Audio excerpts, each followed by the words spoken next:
वृंदावन में बिहारी जी के अनन्य भक्त थे। नाम था कांताबाई, जो कि बिहारी जी को अपना लाला भी कहा करती थी। उन्हें लाड दुलार भी क्या करती थी। एक दिन वह बिहारी जी के दर्शन करके लौट ही रही थी तो उन्होंने देखा कि लड्डू गोपाल की एक प्रतिमा बहुत ही प्यारी है। तो वह सोचती हैं कि इसको मैं ले लूं, और यह सोचते हैं कि वह प्रतिमा उन्होंने ले भी ली और घर ले आई। कांताबाई की एक बेटी भी थी जिसकी पास के ही गांव में शादी हो चुकी थी, और कांताबाई घर में अकेली भी रहा करती थी। लेकिन अब घर में 2 लोग हो गए थे, एक लड्डू गोपाल और एक कांताबाई। बड़े प्यार से रखा करती थी वह लड्डू गोपाल को, और दिन रात उनकी सेवा में लीन रहा करती थी। क्या मजाल कि उन्हें लाला को ज़रा भी तकलीफ हो जाए। एक दिन की बात है, कांताबाई अपने लाला को भोग लगाने के बाद, लाड दुलार करने के बाद विश्राम करने लगी और लड्डू गोपाल को भी विश्राम करा दिया। तभी उन्हें ज़ोर ज़ोर से हिचकियाँ भी आने लगी। वह इतनी बेचैन हो गई कि वह उन्हें कुछ भी नहीं सूझ रहा था, और वह दौड़कर लड्डू गोपाल जी के पास पहुंच गई और बिठाकर लड्डू गोपाल से बोला, अरे तुम मुझे याद कर रहे थे, क्या हो गया और क्या बात है लड्डू, मुझसे क्या गलती हो गई? मैंने अकेले कमरे में छोड़ दिया तुम्हें, आप चलो साथ में बैठते हैं और राधे राधे बजते हैं।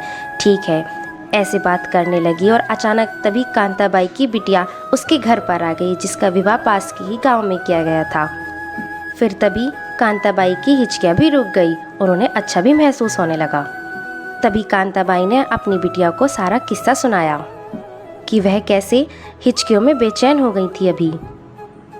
लेकिन कांताबाई की बिटिया ने वह सारा श्रेय अपने ऊपर ले लिया, कहने लगी कि मैं आपको याद कर रही थी। उसी के कारण कांताबाई को हिचकियाँ आ रही थी, और फिर कहने लगी कांताबाई की बिटिया कि अगर अब मैं आ गई हूँ तभी तो आपकी हिचकियाँ बंद हो गई हैं। कांताबाई ध्यान से उन बातों को सुनती रही और कहने लगी, ऐसा भी होता है? तब उसकी बिटिया ने कहा कि हाँ माँ, ऐसा भी होता है कि जब हम अपने मन से, सच्चे मन से किसी को याद करते हैं तो उनको अपने आप हिचकियाँ आने लगती हैं। तब कांताबाई ने सोचा कि मैं अपने ठाकुर को तो हर पल याद करती रहती हूँ, यानी कि मेरे लाला को भी हिचकियाँ आती होंगी फिर तो। और कहने लगी, हाय मेरा छोटा सा लाला कितना बेचैन रहता होगा हिचकियों में। ऐसा वो पूरी रात सोचती रही। फिर सुबह कांताबाई ने फैसला लिया। फिर वह कहने लगी कि मेरा लाला इतना परेशान होता होगा और मैं अपने लाला को परेशान होते हुए नहीं देख सकती। और तभी से कांताबाई ने ठाकुर जी को याद करना छोड़ दिया। फिर उन्होंने अपने लाला को अपनी बिटिया को ही दे दिया। और फिर जब कांताबाई ने अपनी बिटिया को लाला को दे दिया तो हफ्तों बीत गए। कांताबाई ने अपने लाला को याद ही नहीं किया। और जब कांताबाई को लाला की याद आती थी तो वह बिहारी जी के दर्शन करने चली जाती थी। और फिर जब एक दिन कांताबाई सो रही थी तभी कांताबाई के सपने में लाला आते हैं और बोलते हैं, ओ मैया तुम कहाँ हो, क्या कर रही हो?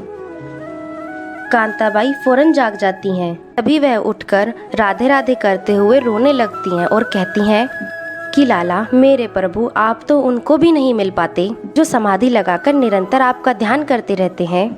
फिर मैं पापिन जिसके आपको याद भी करना छोड़ दिया, आप उसे दर्शन देने कैसे आ गई? मैं कुछ समझ नहीं